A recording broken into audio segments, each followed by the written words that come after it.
Abraham Lincoln, 16th President of the United States, was born near Hodgenville, Kentucky on February 12, 1809. His family moved to Indiana when he was 7 and he grew up on the edge of the frontier. He had very little formal education, but read voraciously when not working on his father's farm. A childhood friend later recalled Lincoln's manic intellect, and the sight of him red-eyed and tousle-haired as he pored over books late into the night. In 1828, at the age of 19, he accompanied a produce-laden flatboat down the Mississippi River to New Orleans, Louisiana, his first visit to a large city, and then walked back home. 2 years later, trying to avoid health and finance troubles, Lincoln's father moved to Illinois.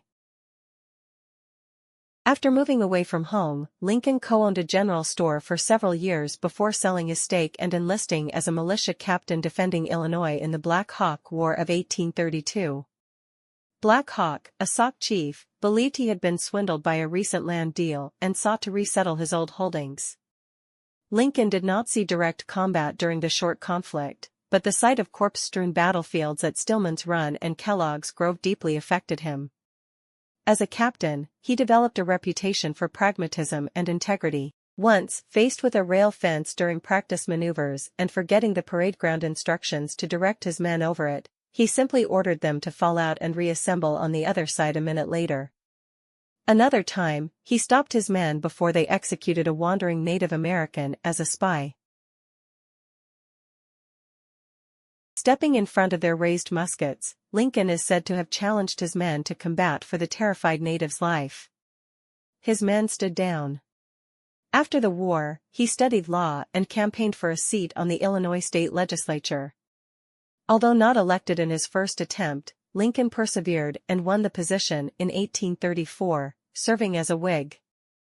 Abraham Lincoln met Mary Todd in Springfield, Illinois, where he was practicing as a lawyer. They were married in 1842 over her family's objections and had 4 sons.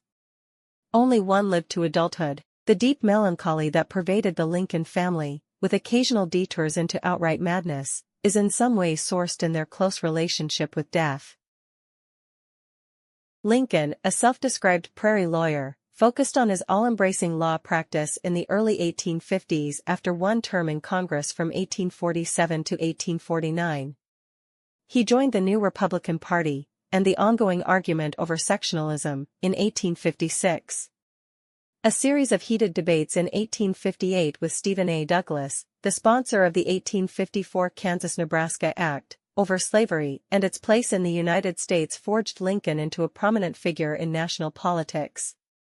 Lincoln's anti-slavery platform made him extremely unpopular with Southerners, and his nomination for president in 1860 enraged them. On November 6, 1860, Lincoln won the presidential election without the support of a single Southern state. Talk of secession, bandied about since the 1830s, took on a serious new tone. The Civil War was not entirely caused by Lincoln's election, but the election was one of the primary reasons the war broke out the following year. Lincoln's decision to fight rather than to let the Southern states secede was not based on his feelings towards slavery. Rather, he felt it was his sacred duty as President of the United States to preserve the Union at all costs. His first inaugural address was an appeal to the rebellious states, 7 of which had already seceded, to rejoin the nation. His first draft of the speech ended with an ominous message: "Shall it be peace, or the sword?" The Civil War began with the Confederate bombardment of Fort Sumter, South Carolina, on April 12, 1861. Fort Sumter, situated in the Charleston Harbor, was a Union outpost in the newly seceded Confederate territory. Lincoln, learning that the fort was running low on food, sent supplies to reinforce the soldiers there. The Southern Navy repulsed the supply convoy. After this repulse, the Southern Navy fired the first shot of the war at Fort Sumter, and the Federal defenders surrendered after a 34-hour-long battle. Throughout the war, Lincoln struggled to find capable generals for his armies.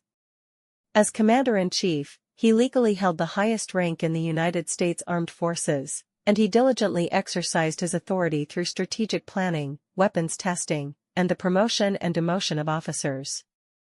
McDowell, Fremont, McClellan, Pope, McClellan again, Buell, Burnside, Rosecrans, all of these men and more withered under Lincoln's watchful eye as they failed to bring him success on the battlefield. He did not issue his famous Emancipation Proclamation until January 1, 1863, after the Union victory at the Battle of Antietam. The Emancipation Proclamation, which was legally based on the president's right to seize the property of those in rebellion against the state, only freed slaves in southern states where Lincoln's forces had no control. Nevertheless, it changed the tenor of the war, making it, from the Northern point of view, a fight both to preserve the Union and to end slavery. In 1864, Lincoln ran again for president. After years of war, he feared he would not win. Only in the final months of the campaign did the exertions of Ulysses S. Grant, the quiet general now in command of all of the Union armies, begin to bear fruit. A string of heartening victories buoyed Lincoln's ticket and contributed significantly to his re-election. In his second inauguration speech, March 4, 1865, he set the tone he intended to take when the war finally ended. His one goal, he said, was lasting peace among ourselves. He called for malice towards none and charity for all. The war ended only a month later. The Lincoln administration did more than just manage the Civil War, although its reverberations could still be felt in a number of policies.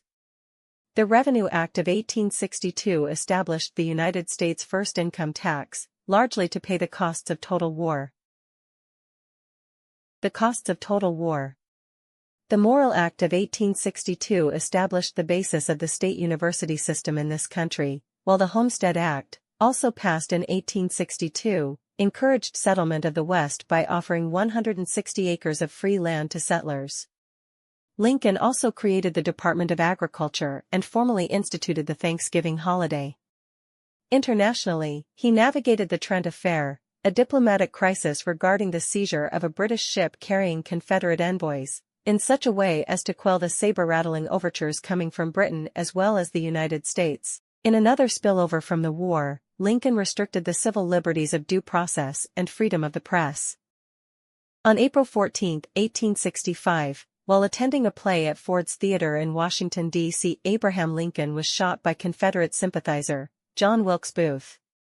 The assassination was part of a larger plot to eliminate the Northern government that also left Secretary of State William Seward grievously injured.